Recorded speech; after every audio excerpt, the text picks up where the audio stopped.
আল্লাহ তাআলা বলেন, ফানকাহু মা তাবা লাকুম, পৃথিবীর মানুষ তোমরা বিবাহ করো তোমাদের পছন্দ মতো। আল্লাহ এই আদেশ করেছেন, এর অর্থ এই নয় যে যেসব মহিলা দেখতে অপছন্দ তারা বাকি থেকে যাবে, এ কথা নয়। মানে কেউ ভাগ্য ছাড়া দুনিয়াতে আসেনি। প্রত্যেকটা পুরুষ নারী যখন মায়ের পেটে 4 মাস, সেদিনই তার রুজি, ভালো মন্দ, ভাগ্য, জাহান্নাম জান্নাত লিখে দেওয়া হয়েছে। কাজেই কোনো নারী সুন্দরী হোক আর না হোক, তার বিবাহ কোথায় হবে, কিভাবে হবে, তা লেখা হয়েছে। তা বাস্তবায়ন হবেই সময়ের গতিতে। আল্লাহ এটা বললেন আপনাকে সান্ত্বনা দেওয়ার জন্য, আপনি যেন বাকি জীবন বলতে পারেন যে আমি দেখে শুনেই বিবাহ করেছি। কিন্তু ঘুরতে ঘুরতে ওখানেই যেতে হবে যেটা লেখা আছে, এর বাইরে যাওয়ার কোনো পথ নেই। পৃথিবী সৃষ্টির 50,000 বছর পূর্বে ভাগ্য লেখা হয়েছে। মায়ের পেটে যেদিন 4 মাস, সেটাকে পুনরায় লেখা হয়েছে।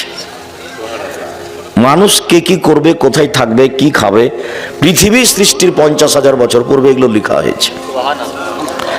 সেটাকেই মায়ের পেটে 4 মাস যখন, তখন পুনরায় বাস্তবায়ন করা হয়েছে। যা আমরা পৃথিবীতে এসে ভালো মন্দ ভোগ করছি, 19-20 করার কারো কোনো ক্ষমতা নেই। এটা স্বাভাবিকভাবে, সামাজিকভাবে একজন আর একজনের উপরে দোষারোপ করে থাকি। মাঝে মধ্যে আমি বলেছি, সেদিন আপনাদেরকে বলছিলাম যে 3 শ্রেণীর মানুষের সাথে আল্লাহ কথা বলবেন না। 3 শ্রেণীর মানুষ জাহান্নামে যাবে। তার এক শ্রেণীর মানুষ হচ্ছে মুকাজ্জিবুন বিল কাদারে, ভাগ্যকে যে অস্বীকার করে। ভাগ্যকে অস্বীকার করা হয় কিভাবে? যে আপনার ছেলে আর আমার ছেলে ঢাকা থেকে আসছিল, সিরাজগঞ্জে আপনার ছেলেটা গাড়ি থেকে নেমে গেছে, আর একটা গাড়িতে উঠেছে। ওই গাড়িটার সামনে অ্যাক্সিডেন্ট হয়ে গেছে, আপনার ছেলের হাত ভেঙে গেছে। এখন আপনি বলছেন, আরে আমার ছেলে যদি আগের গাড়ি থেকে না নামতো তাহলে হাত ভাঙতো না। এটা হলো ভাগ্যকে অস্বীকার করা। ঘটনা ঘটবে, এটা লেখা আছে তার তাকদিরে, তাই ও গাড়ি থেকে নেমেছে। আপনাকে এই দিকে আসতে হতো না যে গাড়ি থেকে নেমে এটাতে উঠেছে সেই জন্য ভেঙে গেছে। এখন আপনাকে বলতে হবে যেটা ঘটেছে তাকদির, চলো ছেলেকে নিয়ে তাড়াতাড়ি মেডিকেলে যাই, তার কি চিকিৎসা হবে এই পদক্ষেপ গ্রহণ করি। এদিকে না গিয়ে এদিকে এসেছে। যেমন রাসূল সাল্লাল্লাহু আলাইহি সাল্লাম বলেছেন, তোমরা 3টা ব্যাপারে বদদুয়া করো না। এক, নিজেদের ব্যাপারে বদদুয়া করো না যে সব ঝামেলার মধ্যে বেঁচে থাকার চেয়ে না থাকাই ভালো। লা তাদু আলা আনফুসিকুম, বুখারী মুসলিমের হাদিস। আল্লাহ রাসূল সাল্লাল্লাহু আলাইহি সাল্লাম বলেন যে তোমরা নিজেদের উপরে বদদুয়া করো না, এসব ঝামেলা বেঁচে থাকার চেয়ে না থাকাই ভালো। এইটা হলো নিজের উপরে বদদুয়া করা। ওয়ালা তাদু আলা আমওয়ালিকুম, তোমাদের অর্থ সম্পদের উপরে বদদুয়া করো না। এই টাকা পয়সার এই ঝামেলা, মামলা, মোকদ্দমা, জমি জায়গা, এসবগুলো না থাকাই ভালো। অর্থ সম্পদের উপরে তোমরা বদদুয়া করো না।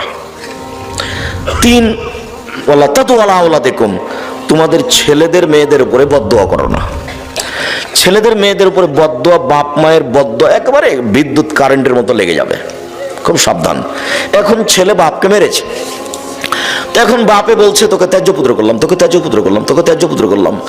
শতবার যদি বাপ বলে যে তোকে ত্যায্য পুত্র করলাম, তো এই কথার কোনোই দাম নাই।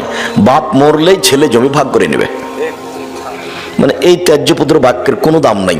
ছেলে যখন বাপকে মেরেছে, তখন বাপের উচিত ছিল তাড়াহুড়া করে সুন্দর করে ওযু করে ঘরে ঢুকে সময়ের উপরে 2 রাকাত সালাত আদায় করে কিবলার দিকে মুখ করে হাত উঠিয়ে প্রার্থনা করে বলার দরকার ছিল যে আমি এই জন্য ছেলে তোমার কাছে নিনি, তুমি আমাকে ছেলে ফিরিয়ে দাও।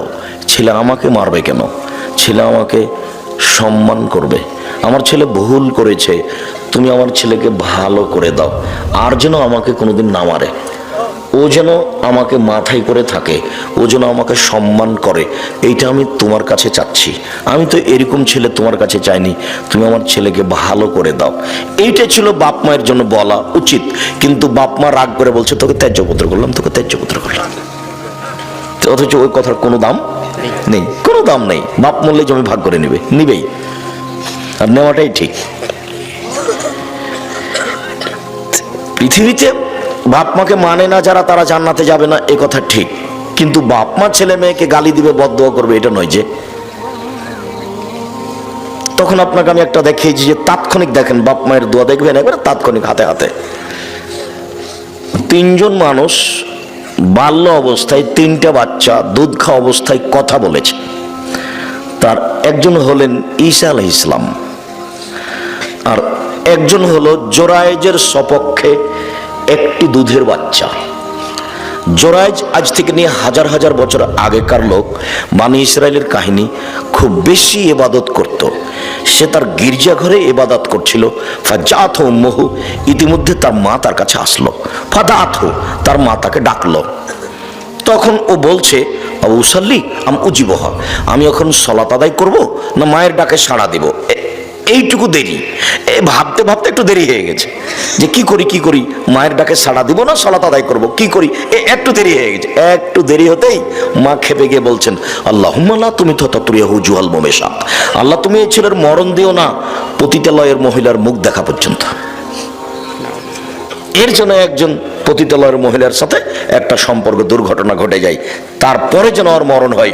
ও আমার সাথে কথা বলতে দেরি করলো কেন? মা ফিরে যায়নি। ফাজাত হো ইমরাতুন ফাদাত হো, হঠাৎ একটা মহিলা এসে তাকে বলছে, তুমি আমার সাথে জেনায় লিপ্ত হও। ফাবা, জোরায়েজ অস্বীকার করলেন, চিচি চিচি চিচি বলো কি তুমি? ফাতাতির রাইয়া, তখন ওই মহিলা একটা রাখালের কাছে আসলো। ফাম কানাথু, মহিলা রাখালকে চেপে ধরলো, জেনা করলো। ফাদাত গোলামান, এতে একটা বাচ্চা জন্ম নিল। কালত হুয়া মিন জোরায়েজ, মহিলা বলে দিল এই বাচ্চাটা হলো জোরায়েজের। বদনাম ছড়িয়ে গেল। ফাতাহু, জনগণ জোরায়েজের গির্জাঘরের কাছে আসলো। ফাকাসসারুহু, এসে তার গির্জাঘরকে একবারে ভেঙে চৌচির খান খান ধুলা ধুলা করে দিল। ওয়ানজালাহু, তাকে গির্জাঘর থেকে টেনে হেঁচড়ে রাস্তায় নামিয়ে দিল। ওয়াসাব্বুহু, যার যা ভাষাতে কুলাইলো সে তার ভাষায় গালি দিল। অনেক নির্যাতিত হওয়ার পরে ফাকামা, জোরায়েজ দাঁড়ালো। অতাওয়াদ্দা, উজু করলো। অসল্লা রাকাতাইন, 2 রাকাত সালাত আদায় করলো। 2 রাকাত সালাত আদায় করার পরে ফাআতাল গোলামা, ওই দুধের বাচ্চার কাছে আসলো। দুধের বাচ্চাকে বললো, মানাবুকা, বলো তো দুধের বাচ্চা তোমার বাপকে? তখন দুধের বাচ্চা বলছে, আবিয়ার রাই, আমার বাপ হচ্ছে রাখাল, ছাগলের রাখাল। এ দেখেন দুধের বাচ্চা কথা বলছে, আমার বাপ হচ্ছে গরু ছাগলের রাখাল। তখন গ্রামবাসী বলছে, নাবনি সওমাতাকা বিদ্যা হবে, তোমার এই গির্জা ঘরটাকে আমরা স্বর্ণ দিয়ে বানিয়ে দেবো, যারা ভেঙে ফেলেছে। তখন জোরায়েজ বলছে, লা ইল্লা বিত্তিন, না না না না না, আমার গির্জাঘর স্বর্ণ দিয়ে বানাতে হবে না, আমারটা বানাতে হবে মাটি দিয়ে। মুসলিম। এখানে যে কথাটা বলতে চেয়েছি সেটা হলো এই যে এ দেখেন বাপ মায়ের বদদোয়া, হাতে হাতে কি একটা দুর্ঘটনা ঘটে গেল। বলেও কখনো বাপ মায়ের জন্য বদদোয়া, ছেলে মেয়ের জন্য বদদোয়া করবেন না। সম্মানিত দিনী ভাই বোন, আপনাদেরকে আমরা জোরালো অনুরোধ জানাচ্ছি, আপনারা যে যেখানে আছেন সুন্দরভাবে বসে থেকে ভদ্রতা বজায় রেখে গুরুত্বপূর্ণ আলোচনা শোনার জন্য প্রাণপণে চেষ্টা করুন।